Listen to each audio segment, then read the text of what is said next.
এদিকে ধানমন্ডি ৩২ নম্বরে ভাঙচুর অগ্নিসংযোগের পর আওয়ামী লীগ সভানেত্রী শেখ হাসিনার বাসভবন সুধা সদনে আগুন দেওয়া হয়েছে। চলেছে ভাঙচুরও। সেখানে আছেন সহকর্মী রহিম রুমন। আরও খবর জানাতে তিনি যুক্ত হচ্ছেন। রুমন, এই মুহূর্তে সুধা সদনের কি অবস্থা? একই সাথে ৩২ নম্বরের বাড়ির খবরও জানতে চাই। মন্ডি, সকাল থেকে আমরা সেই খবরই জানাচ্ছিলাম, কারণ আপনি জানেন যে গতকাল রাত থেকে ৩২ নম্বরের বাসায় কিন্তু বিক্ষুব্ধ ছাত্র জনতা কিন্তু ভাঙচুর করেছে।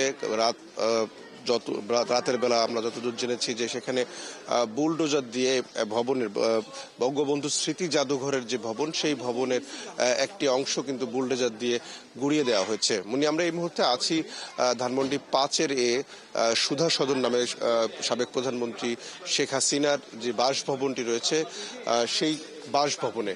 এখানেও একই রকম ভাবে ক্ষোভের উদ্বেগ হয়েছে। আপনি জানেন যে গতকাল সাবেক প্রধানমন্ত্রী শেখ হাসিনা যখন ছাত্রলীগের একটি ফেসবুক পেজে ভাষণ দেবার ঘোষণা দিয়েছিলেন, তারপর থেকেই মূলত কিন্তু এই ক্ষোভের শুরুটা হয়েছে। সেই জায়গা থেকে আমরা দেখেছি যে সারা দেশব্যাপী যেখানে যেখানে তাদের মুরাল সহ তাদের স্থাপনা ছিল, সেই জায়গায় কিন্তু বিক্ষুব্ধ মানুষ সে ভাঙচুর করেছে। একইভাবে এখনো আমরা দেখছি যে ৫-এর এতে শেখ হাসিনার যে বাসভবন, সেই বাসভবনে কিন্তু এখনো আগুন জ্বলছে। বিক্ষুব্ধ ছাত্র জনতা সকালবেলাও এসে এখানে ভাঙচুর করেছেন। আর আমরা যেটা দেখছি যে এই মুহূর্তে সুধা সদনের ছাত্র জনতা তেমন উপস্থিতি নেই, তবে কিছু মানুষজন আছেন যাদেরকে আমরা দেখছি যে বিভিন্ন জিনিসপত্র, ঘরের জিনিসপত্র তারা খুলে নিয়ে যাচ্ছেন। আমরা কিছুক্ষণ আগে একজনকে দেখলাম যে একটি ঘরের বাড়ির ভিতরে যে জেনারেটর ছিল, সেই পরিত্যক্ত জেনারেটর, সেই জেনারেটরটি তিনি নিয়ে গেছেন। একজনকে দেখলাম যে তিনি যেই এসি গুলো ছিল সেগুলো খুলছিলেন।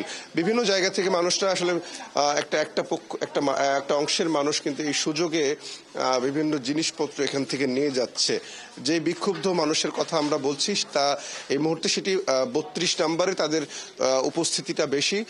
সুধা সদনে যেই ভাঙচুর করা হয়েছে সেই ভাঙচুরের পরে এখন আর কাউকে তেমন দেখা যাচ্ছে না, তবে এখানে আমরা কিছু মানুষকে দেখছি যারা বিভিন্ন জিনিসপত্র, ঘরের আসবাবপত্র, তেমন কিছু তো অবশিষ্ট আসলে ছিল না, কারণ ৫ই আগস্টের পরে তো সবচেয়ে বড় যে ভাঙচুর বা অগ্নিসংযোগ সেটি করা হয়েছিল। তারপরে অবশিষ্ট যেটুকু ছিল সেইগুলোতে আমরা এখন দেখছি যে আজকে গতকালকের যেই শেখ হাসিনার যেই বক্তব্য দেওয়ার বিষয় কেন্দ্র করে যে ক্ষোভ হয়, সেই ক্ষোভের থেকে এখানেও ভাঙচুর করা হয়েছে।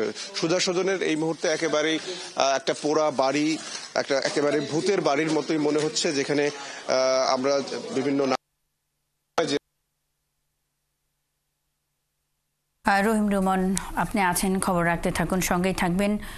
ধানমন্ডি ৩২ নম্বরে ভাঙচুর অগ্নিসংযোগের পর আওয়ামী লীগ সভানেত্রী শেখ হাসিনার বাসভবন সুধা সদনে আগুন দেওয়া হয়েছে।